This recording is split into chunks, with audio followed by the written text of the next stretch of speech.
네, 오늘은 이제 중학교 2학년 빛과 파동을 이제 이어서 공부해 보려고 하는데요. 먼저 저번 시간에 이제 평면 거울까지 했었죠. 그럼 오늘은 이제 평면 거울을 다시 한번 보고 블록 거울과 오목 거울을 먼저 배워보도록 하겠습니다. 평면 거울은 이제 어떤 거울을 얘기하냐면요. 이제 그 평평한 거울을 평면 거울이라고 하는데요. 가장 우리가 많이 볼 수 있는 데가 바로 화장실에 달려있는 게 바로 평면 거울이겠죠. 이때 이제 우리가 알아야 되는 게 이 거울별로 상이 어떻게 크기를 가지고 있는지, 어떻게 보이는지를 알아야 합니다. 그래서 상이 뭐냐면요. 거울이나 렌즈를 통해서 보이는 물체의 모습을 상이라고 이야기를 하게 됩니다. 평면 거울의 경우에는요. 항상 실물과 상의 크기가 같습니다.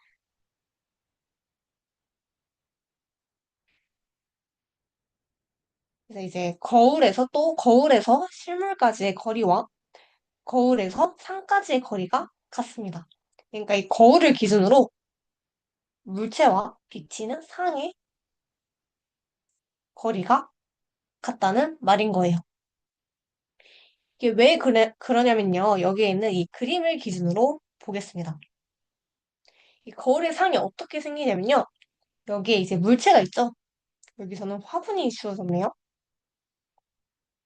이 거울면을 기준으로 물체와 대칭인 기준의 상이 맺히게 됩니다. 그러니까 이 물체에서 빛이 거울을 향해서 직진으로 뻗어나가게 되고요. 이 거울에는 이제 법선을 기준으로 같은 각으로 반사되어서 우리 눈으로 들어오게 되겠죠. 이렇게 빛이 저마다의 각도로 직진을 하게 되고 곡선에 맞춰서 반사를 하게 될 거예요. 이때 우리가 거울을 볼 때 우리가 상을 어떻게 인식을 하냐면요. 이 거울에서 쭉 뻗어나간 연장선 뒤에 우리가 상이 있다고 인식을 하게 됩니다. 그래서 평면 거울의 경우에는 상까지의 거리는 이제 평면 거울에서 물체까지와의 거리와 같은 거고 이제 상의 크기가 물체 크기와 같은 거예요. 왜냐하면 빛이 그대로 법선에 의해서 이제 같은 각도로 반사를 하니까요. 예를 들자면 우리 일상생활에서는 이제 뭐 전신 거울, 잔망경, 자동차의 룸미러 등이 이제 그 예라고 할 수 있겠죠. 또 뭐 연습실 거울까지 예시로 들 수 있을 것 같습니다. 그 다음으로는 볼록 거울을 한번 살펴보겠습니다. 보통 이제 볼록 거울과 오목 거울이 이제 같이 시험에 출제를 하게 됩니다. 이 볼록 거울은 어떻게 생겼냐면요. 돋보기 알죠? 돋보기 들어가 있는 게 볼록 거울인데요. 이렇게 가운데가 오목한 모양으로 생겼습니다. 거울 면이 있고 이렇게 오목한 볼록한 모양으로 생긴 게 볼록 거울이고요. 약간 이렇게 가운데가 들어가 있는 모양으로 생긴 게 오목 거울입니다. 이 볼록 거울은 항상 실물보다 작고 똑바로 선 상이 보이게 됩니다. 반대로 오목 거울은 이제 가까이 있냐 크게 있냐에 따라서 달라지는데요. 가까이 있는 물체는 크게 보이게 되고요. 멀리 있는 물체는 작고 거꾸로 보이게 됩니다. 혹시 그 숟가락 있잖아요. 숟가락에 얼굴 비치는 거 본 적 있나요? 숟가락 얼굴 가까이 가져가 되게 되면요. 얼굴이 엄청 크게 보이고 멀리 떨어뜨려 두게 되면 우리 얼굴이 작고 거꾸로 보이는 거를 이제 우리가 확인을 할 수 있는데요. 이게 바로 숟가락도 가운데 이렇게 오목하게 들어가 있는 오목 거울의 역할을 했기 때문인 거예요. 그래서 이 볼록 거울의 특징에는요, 빛을 퍼지게 해서 시야가 넓어진다는 특징을 가지고 있습니다. 그래서 그 도로를 보면 이렇게 골목에 도로가 있고 골목에 이런 골목이 많은 경우에는 이렇게 거울이 이렇게 달려 있는 거 본 적 있잖아요. 이렇게 길거리에 설치된 거울이 모두 볼록 거울이에요. 오목 거울의 경우에는요, 빛을 모으거나 나란히 멀리까지 진행시키는 특징이 있습니다. 한번 사진으로 살펴볼까요? 이렇게 볼록 거울이죠? 이 볼록 거울 같은 경우에는 이 물체로부터 빛이 어디에 부딪히냐에 따라서 반사되는 각도가 다릅니다. 물론 이게 법선이 항상 생기는 건 맞거든요. 근데 아까 평면에는 항상 이 거울 면에 항상 모든 법선이 평행을 했죠. 근데 이 볼록 거울 같은 경우에는 이렇게 곡선이 있는 형태이기 때문에 이때 면을 확대했을 때 이 수평인 면 내에서 이 법선을 새롭게 그려지게 되고요. 따라서 이렇게 새롭게 정의 내린 법선에 의해서 빛이 반사를 하게 되는 것입니다. 그래서 이 빛이 이 거울에 어디에 도달하냐에 따라서 이렇게 반사되는 정도와 각도가 달라지게 됩니다. 때문에 이 뒤를 이렇게 이어주게 되면요. 어떻게 됐죠? 물체가 작아졌죠? 그러니까 상이 맺힌 게 작아진 거예요. 그래서 우리는 항상 이 볼록 거울로 세상을 볼 때 작고 똑바로 선 상이라고 우리가 얘기를 하게 되는 거예요. 그걸 어디서 볼 수 있냐면 이제 슈퍼마켓에 있는 거울, 굽은 도로, 그러니까 골목길에 있는 반사격, 자동차의 사이드 미러라고 우리가 볼 수 있는 거죠. 반대로 오목 거울을 볼까요? 오목 거울은 볼록 거울과 반대로 이제 곡선 형태가 있죠. 마찬가지로 이때 이 부딪히는 점에서 이 면과의 법선이 새롭게 정의가 내리게 되고요. 이 법선을 기준으로 빛이 직진하게 되겠죠.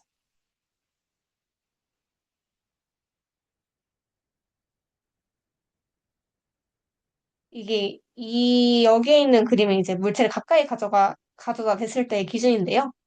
따라서 이렇게 뒤쪽에 상이 맺히게 되고 물체가 가까이 있을 때는 똑바로 서고 큰 상이 맺히는 걸 우리가 확인을 할 수 있는 거죠.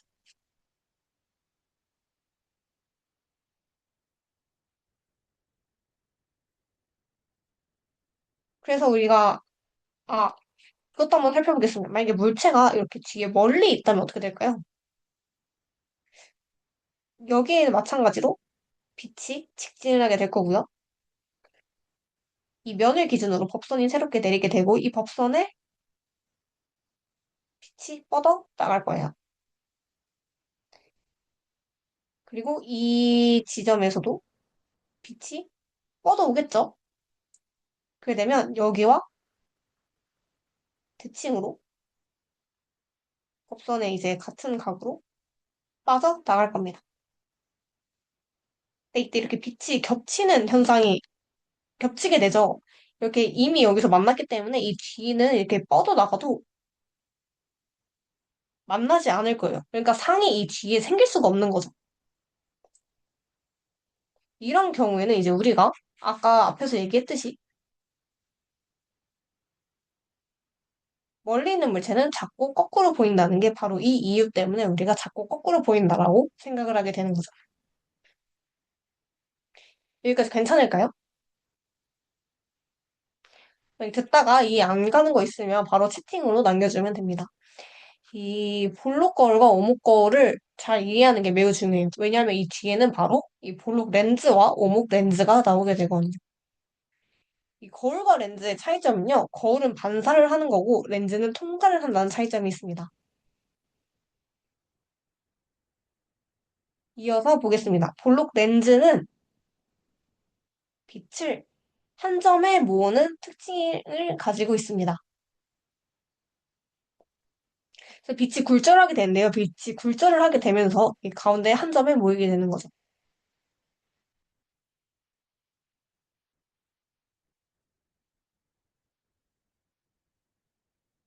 우리가 이제 안경에 들어가는 게 바로 이 볼록 렌즈 또는 오목 렌즈인 거죠.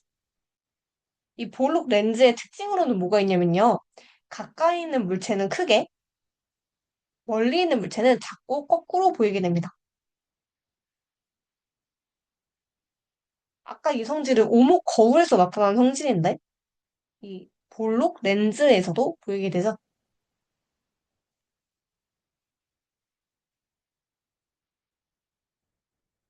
그래서 이걸 어디다 쓰게 되냐면요. 돋보기, 현미경 또는 원시형 안경에 쓰게 됩니다. 이 렌즈를 우리가 가장 많이 쓰는 게 아무래도 이 시력 교정용 안경일 것 같아요. 원시 교정할 때 쓰는데요. 이 원시는 어떤 뜻이냐면 멀리 있는 게 멀리 있는 것만 보이는 것을 이제 원시라고 합니다. 그러니까 가까이 있는 물체가 안 보이는 걸 얘기를 하는 거죠. 보통 이제 젊은 친구들보다는 이제 고령층에서 많이 보이게 되는데요. 어르신들 이제 가까이 있는 글씨 잘 못 읽는 거 본 적 있죠? 이게 바로 원시가 있어서 그런 건데요. 이 원시는 이제 왜 발생을 하게 되냐면요. 이 물체 상이 원래 이 망막에 정확하게 와야 합니다. 근데 이제 이 상이 수성체가 제대로 작용을 하지 못해서 이 상이 망막의 뒤에 맺히기 때문에 발생하는 문제인 거예요. 그래서 볼록 렌즈를 사용을 해서 빛을 모아서 상이 앞쪽으로 올 수 있게 당겨주는 역할을 하게 됩니다. 그러면 이렇게 조정된 상이 망막에 정확히 맺히게 돼서 우리가 좀 더 또렷하게 글씨를 볼 수 있는 거죠. 그 다음으로 오목 렌즈를 한번 볼까요? 아까 볼록 렌즈는 빛을 한 점으로 모으는 특징을 가지고 있었잖아요. 반대로 볼록 렌즈는 빛을 퍼지게 하는 특징을 가지고 있습니다. 그래서 항상 실물보다 작고 바로 선 상이 보이게 됩니다. 이 오목 렌즈는 보통 근시용 안경에 많이 쓰게 됩니다. 보통 친구들이 쓰는 안경이 근시용 안경일 텐데요. 이제 멀리 있는 게 안 보이는 경우를 얘기를 하는 거예요. 이게 왜 발생을 하냐면요. 상이 망막 앞쪽에 이렇게 맺혀 있기 때문에 이제 오목 렌즈를 통해서 빛이 퍼지게 함으로써 이 상을 망막에 되게, 망막에 이제 정확하게 위치하게 뒤로 밀어주는 역할을 하는 거죠.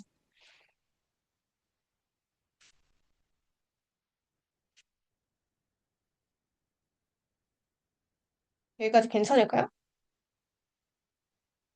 그러면 이어서 빛의 합성에 대해서 배워보도록 하겠습니다. 이 빛의 합성은 이제 서로 다른 색의 빛이 합쳐서 다른 색의 빛을 얻는 현상을 우리가 빛의 합성이라고 얘기를 하게 됩니다. 빛의 삼원색 들어봤을까요? 이 빨간색과 초록색, 파란색을 빛의 삼원색이라고 하는데요. 이 세 개의 빛이 이제 적절하게 섞어주게 되면요. 이제 모든 색의 빛을 만들 수 있다라고 해가지고 빛의 삼원색이라고 하게 됩니다.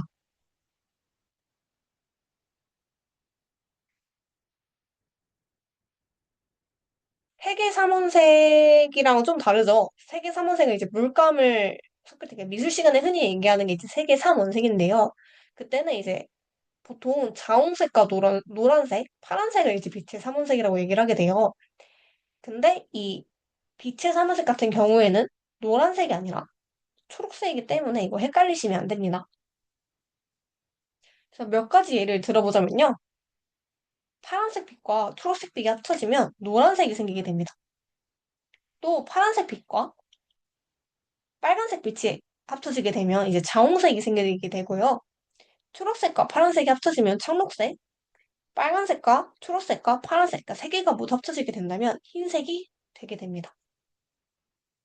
아까 이게 색의 삼은색과 헷갈리면 안 된다 그랬잖아요. 가장 대표적인 게 바로 이건데요. 이제 색은 섞을수록 점점 어두워지죠. 그러니까 모든 색을 섞어주게 된다면, 그러니까 색의 삼은색을 섞어주게 된다면 검은색이 나오게 됩니다. 반면에 빛의 경우에는 이제 빛은 합성할수록 밝아지기 때문에 빛의 삼원색을 합성하게 된다면 흰색이 나오게 되는 거죠.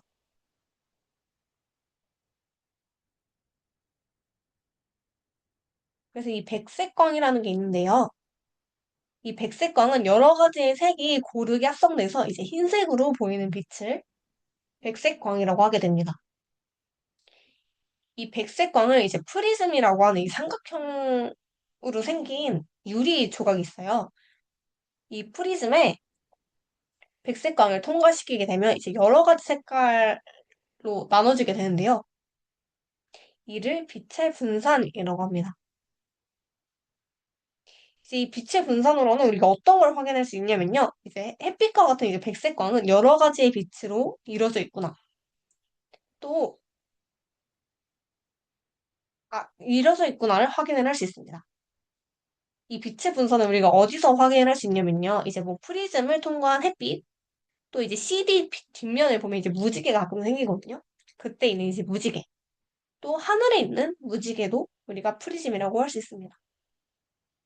이게 통과하게 되면 이게 어떻게 보이냐면요. 보통 맨 위가 빨간색이고요. 그 아래 순서대로 빨주노초, 파남보 이런 식으로 이제 무지개가 이렇게 생기게 됩니다.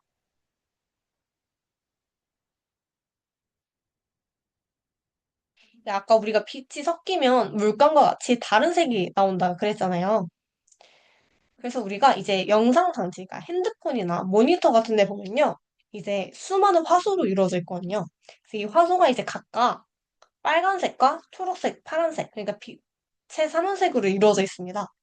이 삼원색의 색점으로 우리가 이 화소에서 삼원색의 색을 적절하게 합성을 해서 영상에서의 이제 다양한 색을 보여주게 되는 거죠.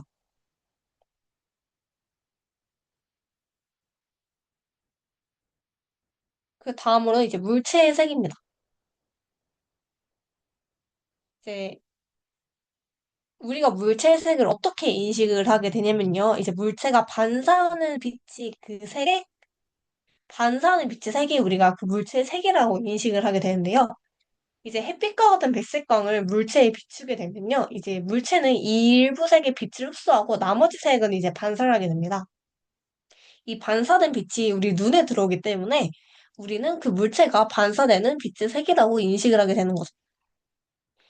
예를 들자면 빨간색 물체를 생각을 해봅시다. 뭐 토마토가 있겠죠? 우리가 토마토를 볼 때는 빨간색 빛만 반사를 하기 때문에 우리가 토마토라고 인식을 하게 되는 겁니다. 이 빨주노초 파남보의 무지개를 다 여기다가 비추어도 빨간색을 제외한 주노, 주황색, 노란색, 파란색과 같은 빛은 다 흡수를 하게 된다는 말인 거죠. 그렇다면 흰색은 뭘까요? 흰색 물체는 모든 빛을 다 반사를 하기 때문에 우리가 흰색이라고 인식을 하게 되고요. 검은색 물체는 모든 빛을 모두 흡수해서 반사되는 빛이 없기 때문에 우리가 검은색이라고 인식을 하게 되는 것입니다.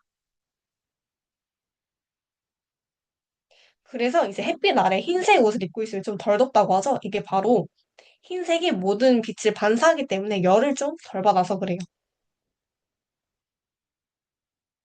또 투명한 물체의 경우에는요, 물체가 통과시키는 빛이 바로 그 물체의 색이라고 우리가 인식을 하게 됩니다. 또 이게 백색광이 아니라 광원을 다른 색으로 바꾸게 되면요, 그 조명에 따라서 물체의 색이 약간씩 달라지게 됩니다. 예를 들면 이제 빨간색 물체에 초록색 조명을 비추게 된다면 이제 검은색으로 보이게 되는 거죠. 왜냐면 아까 빨간색 물체는 우리가 뭐라 그랬죠? 빨간색 빛을 반사해서 우리가 빨간색이라고 한다 그랬잖아요. 근데 초록색 조명의 경우에는 빨간색이 포함되어 있지 않기 때문에 우리가 반사할 수 있는 빛이 없겠죠? 그래서 검은색으로 보이게 되는 것입니다. 여기까지 괜찮을까요?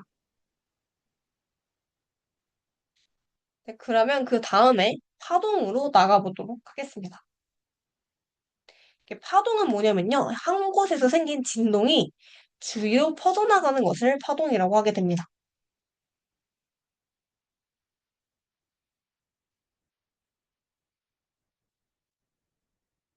약간 이걸 우리가 시각화를 상상을 해보자면, 이제 물 위에서 돌을 이렇게 딱 던지게 되면, 그 돌을 던진 중심을 기준으로 물결 모양으로 이제 동그랗게 퍼져나가잖아요. 그런 거를 이제 우리가 파동이라고 하게 되는 거죠. 파동이 처음 만들어지게 되는 곳을 파원이라고 하게 됩니다. 또 파동을 전달하는 물질은 우리가 매질이라고 하게 되고요. 예를 들자면 이제 물결파는 물, 지진파는 땅, 전자기파는 이제 없다. 이렇게 되는 거죠.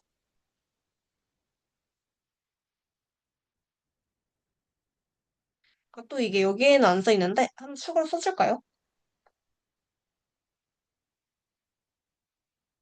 음파. 그러니까 소리의 경우에는요. 고체, 액체, 기체가 모두 매질이 되게 됩니다. 이 파동이 전파될 때 매질은 이동하지 않고 제자리에서 진동만 하게 됩니다.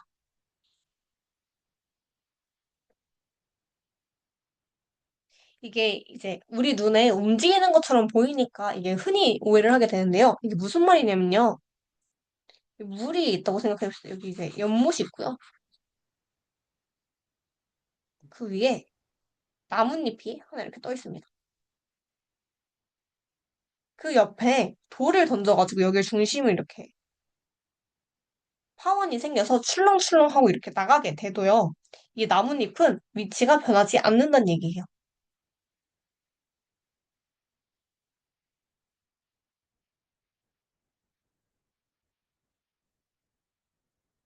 괜찮을까요?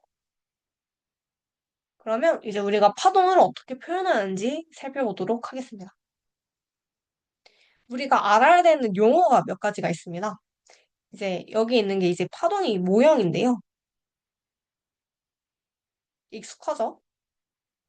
이 파동이 이제 오른쪽으로 진행된다고 생각을 해봅시다. 이때 파동이 진동을 하겠죠. 이 진동을 할 때 이 가운데 이 중심점을 진동 중심이라고 하게 되고요. 가장 낮은 부분 있잖아요. 이 부분을 골, 가장 높은 부분을 마루라고 하게 됩니다. 또 이 진동 중심과 마루까지의 거리를 진폭이라고 하게 되고 이 골과 골 사이 혹은 마루와 마루 사이를 파장이라고 이야기를 합니다.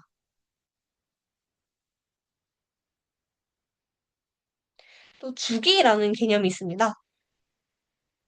주기는 그러니까 매질의 한 점이 그러니까 이 특정한 이 점이 1회 진동하는데 걸리는 시간을 주기라고 합니다. 이게 무슨 말이냐면요. 이 점을 여기 있는 이 점이 내려왔다가 다시 내려왔다 올라왔다가 다시 내려오는 이 시간을 주기라고 하게 되는 거죠. 그래서 주기의 단위는 초입니다. 그 다음에 진동수라는 게 있는데요. 진동수는 이제 매질의 한 점이 1초 동안 몇 번 진동하냐를 물어보는 게 진동수입니다. 단위는 헤르츠를 쓰게 되고요. 진동수는 주기를 거꾸로 뒤집은 값을 이야기합니다.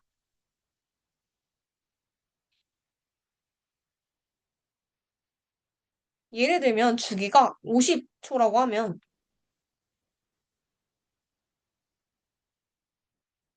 진동수는 몇일까요? 50분의 1이 되겠죠. 그러니까 0.02Hz를 가지게 되는 것입니다.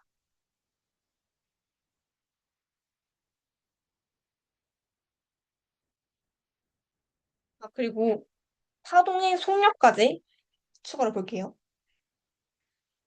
파동의 속력은 어떻게 구하냐면요. 파장분의 주기를 파동의 속력이라고 하는데요. 그러니까 아까 우리가 뭐라 그랬죠? 주기와 진동수는 역수 관계라 그랬죠? 그러니까 파장과 진동수를 곱해준 값이 우리가 이제 파동의 속력이라고 합니다. 그러니까 단위 시간 동안 얼마나 이동했는지를 나타내는 것이라고 할 수 있겠죠. 그리고 파동의 종류에는 두 가지가 있습니다. 횡파와 종파가 있는데요. 횡파는 이제 파동의 진행 방향과 매질의 진동 방향이 서로 수직인 파동을 얘기합니다. 그러니까 이게 뭔 말이냐면요. 이 횡파 같은 경우에는 진행을 수평 방향으로 보통 한다고 했을 때 진동이 위, 아래로 일어나기 때문에 수직이죠. 이런 경우를 바로 횡파라고 하는 것입니다. 예를 들자면 뭐 지진파의 S파, 빛, 전파 등이 있겠죠. 우리가 보통 이 파동 단원에서는 보통 이 횡파를 많이 볼 거예요. 그 다음 종파도 있는데요. 종파는 이제 파동의 진행 방향과 진동 방향이 서로 나란한 파동을 얘기합니다. 그래서 여기 보면 이 스프링을 가지고 보면요. 스프링을 위아래로 흔들면 횡파가 일어나게 되고요. 이 스프링을 땅에 가만히 둔 채 스프링을 앞뒤로 밀어주게 되면요. 이 스프링이 뭉치는 게 쭉 왔다 갔다 하는 걸 볼 수 있거든요. 이걸 바로 종파라고 할 수 있는 거죠. 지진파에 피파가 있고 네, 소리파도 종파고요. 초음파도 종파를 가지고 있습니다.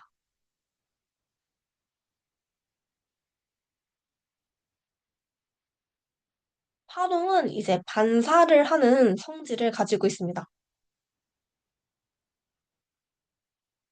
그러니까 파동이 진행을 하다가 장애물을 만나게 되면 되돌아오려는 현상을 가- 현, 되돌아오려는 특징을 가지고 있는 거죠. 이때 아까 우리가 계속 빛이 반사하는 걸 배웠었잖아요. 이때와 마찬가지로 빛과 마찬가지로 파동이 반사할 때 이 입사각과 반사각의 크기는 같게 됩니다. 이 반사 현상은 이제 우리가 어떻게 알 수 있냐면요. 우리가 산에 가서 크게 외치면 메아리가 들리죠. 이 메아리가 들리는 현상 또는 빈방에서 말을 할 때 소리가 울리는 현상 이런 걸 바로 반사의 예라고 볼 수 있는 거죠. 또 굴절 현상도 있습니다. 두 매질, 그러니까 두 가지 다른 물질의 경계면에서 이 경계면에서 파동의 진행 방향이 꺾이는 현상이 굴절이라고 합니다. 빛과 상당히 유사하죠.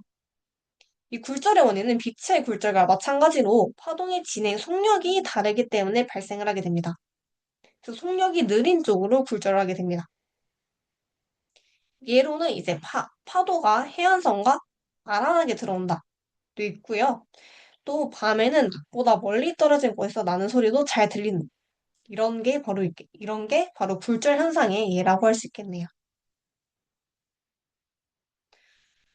파동 이제 단원 마지막으로 소리도 살펴보겠습니다.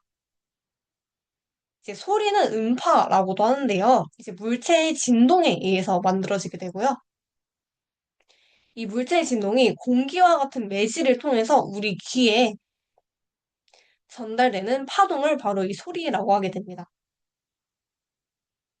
소리는 아까 살펴봤던 이제 파동이 진행 방향이 이제 매질의 진동 방향과 나란한 종파라고도 할 수 있고요. 이 소리는 매질을 통해서만 전달이 되기 때문에 진공에서는 전달되지 않습니다. 그러니까 그래서 우리가 우주에서 소리를 듣지 못하는 이유가 우주에는 공기가 없죠. 그러니까 공기가 없기 때문에 매질이 없어서 우리가 우주에서는 소리를 들을 수 없는 거죠. 이 소리는 이제 고체에서 가장 빠르게 전달이 되고요. 그 다음 액체, 기체 순으로 빠릅니다. 또 온도가 높이 올라갈수록 소리의 전달 속력은 빨라지게 됩니다. 우리가 흔히 소리의 3요소라고 하는 특징이 세 가지가 있습니다. 보통 소리의 크기, 그러니까 소리의 세기, 그 다음에 소리의 높낮이, 그 다음에 소리의 음색 이렇게 세 가지를 소리의 3요소라고 하는데요. 이제 하나하나 살펴볼게요. 소리의 크기는 이제 진폭이 클수록 우리가 큰 소리가 난다고 합니다. 물체의 진동이 크면 이제 이 매질의 진폭이 이렇게 커지게 되겠죠. 그래서 우리가 악기를 두드릴 때 이제 두드리는 세기를 좀 다르게 해서 물체의 세기를 조절하기도 합니다. 그 다음은 이제 높낮이인데요.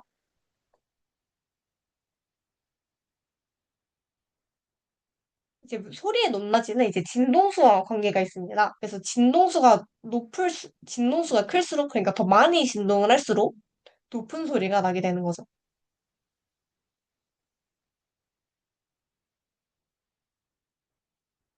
그 다음으로는 마지막 소리의 맵시입니다. 맵시 그러니까 이게 음색이라는 말인데요. 이 파동의 세기와 높낮이가 같아도 맵시가 다르면 그러니까 이 파형이 다르면요. 소리도 다른 소리로 들리게 되는 거죠.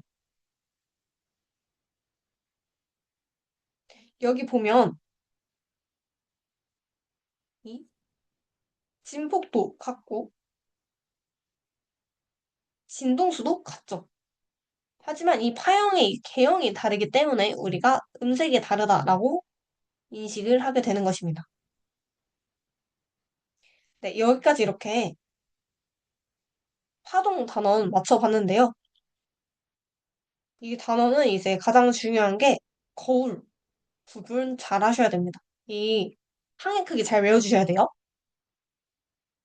그거 말고는 이제 주기와 진동수의 관계, 또 이제 파동이 어떤 성질을 가지고 있는지 정도만 알아주면 될 것 같습니다.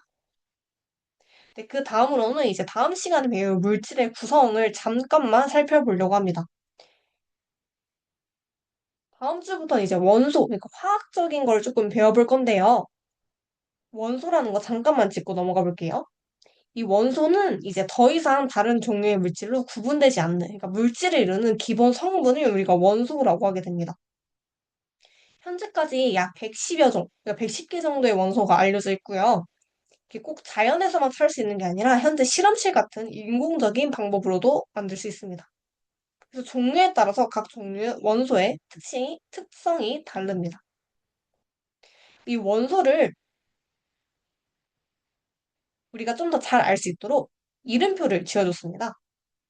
바로 원소 기호라고 하는데요. 이 원소를 나타내는 기호로 현재 원소 기호는 베르셀리우스가 제안한 거를 쓰고 있습니다. 규칙이 몇 가지가 있는데요. 원소 이름의 첫 글자를 무조건 대문자로 쓰게 됩니다. 또 첫 글자가 같을 때에는 예를 들어서 뭐 붕소나 벨륨 같은 경우에는 둘 다 B로 같죠. 그럴 때에는 중간 글자를 선택을 해서 그 첫 글자 다음에 소문자로 나타내기도 합니다. 이 원소 기호 같은 경우에는 전 세계에서 공통으로 쓰고 있어요. 그래서 제가 꼭 알아야 되는 거 몇 가지만 가지고 왔는데요. 이 단원을 왜 오늘 지금 미리 얘기를 하냐면요. 이거를 외워봐 주셔야 합니다.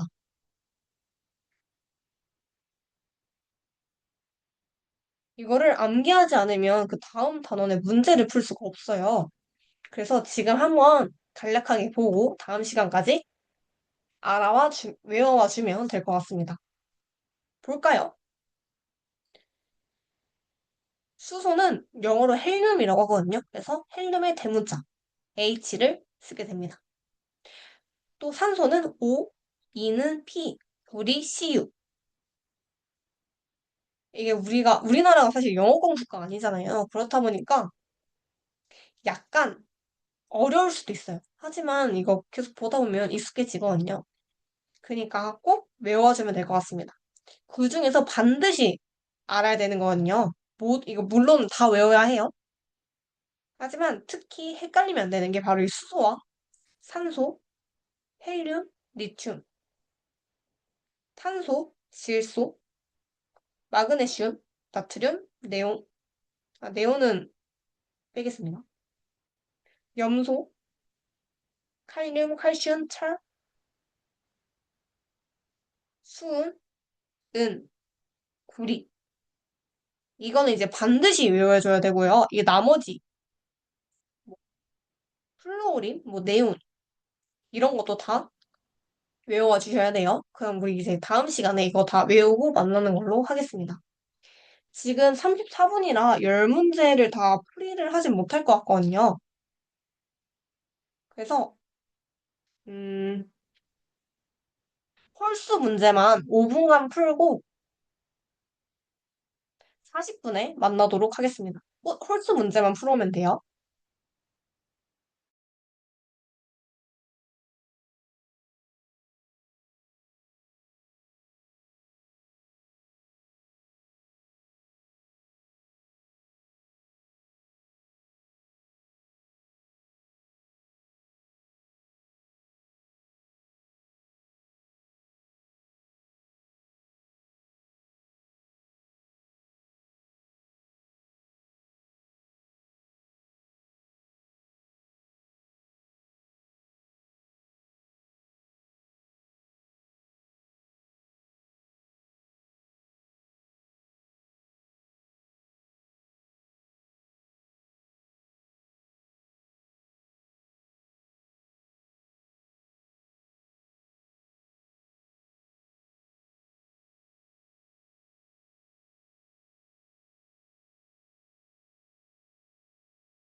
네, 그러면 지금부터 홀수 문제만 풀어보도록 하겠습니다. 1번부터 볼까요? 이제 볼록 거울에 대한 설명으로 옳은 거를 고르는 문제이네요. 거울이죠? 이거 헷갈리면 안 됩니다. 볼록 거울은 이제 기억, 빛을 모으는 성질이 있다.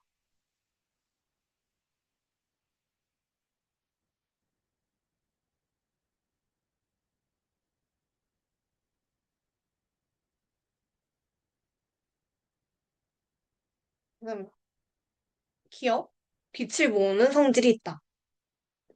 아니죠? 볼록 거울은 빛을 이제 퍼뜨리는 성질이 있다고 했었습니다. 그래서 이제 좀 더 멀리 많은 것을 볼 수 있기 때문에 감시용 거울로 많이 쓴다고 했습니다. 그래서 니은이 맞겠죠? 넓은 범위를 볼 수 있기 때문에 감시용 거울로 사용을 하고 있습니다. 디귿. 사물을 확대해 볼 수 있기 때문에 치과형 거울로 이용한다. 사물을 확대하는 건 아니죠. 사물을 작게 보기 때문에 감시용 거울로도 사용하기 때문에 정답은 2번입니다.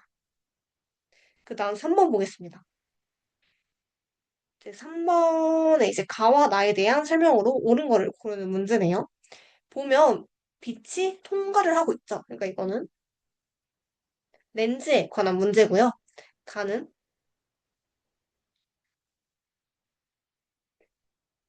볼록 렌즈, 나는 오목 렌즈라는 것을 알 수 있습니다. 기억, 가는 돋보기를 이용한다. 맞는 말이죠. 돋보기는 볼록 렌즈를 이용해서 만듭니다. 니은, 가로 물체를 보면 거꾸로 선상을 볼 수 있다. 이제 볼록 렌즈를 물체를 이제 멀리서 두게 되면요. 아까 뭐라 그랬죠? 거꾸로 된 상이 생긴다고 했습니다. 그래서 니은도 맞습니다. 디귿, 가로 물체를 보면 항상 물체보다 큰 상이 만들어진다. 아니죠. 오목 렌즈는 항상 작고 바로 선 상이 만들어진다고 했었습니다. 그래서 정답은 기억 니은인 3번입니다. 그 다음 5번 보겠습니다. 이제 볼록 렌즈와 오목 렌즈를 활용하는 예로 옳은 거를 고르는 문제네요. 볼록 렌즈는 언제 쓴다 그랬죠? 원시용 교정 안경으로 쓰거나 현미경 렌즈로 보통 쓰게 됩니다. 그래서 또 돋보기로도 쓰죠. 그래서 정답이 될 수 있는 건 3번, 4번, 5번이네요. 다음 오목 렌즈는 반대로 근시 교정용 안경으로 보통 쓰겠죠. 그래서 정답은 5번입니다. 그 다음 7번 문제입니다. 이제 아래에 있는 이 세 가지로부터 알 수 있는 파동의 성질을 고르는 문제네요. 전기 난로 앞에 있으면 따뜻해진다. 파도가 치면서 해안의 암석을 부순다. 파력 발전에서 파도의 출렁임으로부터 전기를 만든다. 다 어떤 거에 관한 내용이죠? 파동이 뭔가 물질에게 물리적이나 에너지적인 영향을 미치고 있죠. 그래서 이를 통해서 우리가 뭘 알 수 있냐면요. 파동을 통해서 에너지가 전달되기도 하는구나, 라는 것을 우리가 확인을 해볼 수 있습니다. 그래서 이 4번이 정답이겠네요. 이 5번이 아닌 이유는 뭐였죠? 파동은 매질과 함께 이동하지 않는다고 했기 때문입니다. 마지막으로 9번 보겠습니다. 이제 9번은 이제 파동의 한순간의 모습을 나타낸 그림이라고 해요. 1초의 모습을 점선으로 나타낸다고 합니다. 이때 A와 B는 마루라고 하네요. 9번 보겠습니다. 위에 파동의 파장과 진폭을 옳게 짝지은 것을 고르는 문제네요. 파장이 뭐라 그랬죠? 마루와 마루 또는 골과 골 사이의 거리를 나타내는 거라 그랬죠? 여기 한번 봐봅시다. 죄송해요. 파장은 뭐라 그랬죠? 마루와 마루, 골과 골 사이의 거리를 구하는 게 바로 파장입니다. 봐볼까요? 여기 마루가 있고요. 여기도 마루가 있습니다. 여기 골이 하나 있네요. 아까 설명을 안 했는데, 이 중심부로부터 이 마루에서 수직선을 내렸을 때 왼쪽과 오른쪽의 길이는 같습니다. 또 이 골에서도 수직선을 내렸을 때 이 만난 점과 다 길이가 모두 같아요. 한번 봐볼까요? 여기를 보면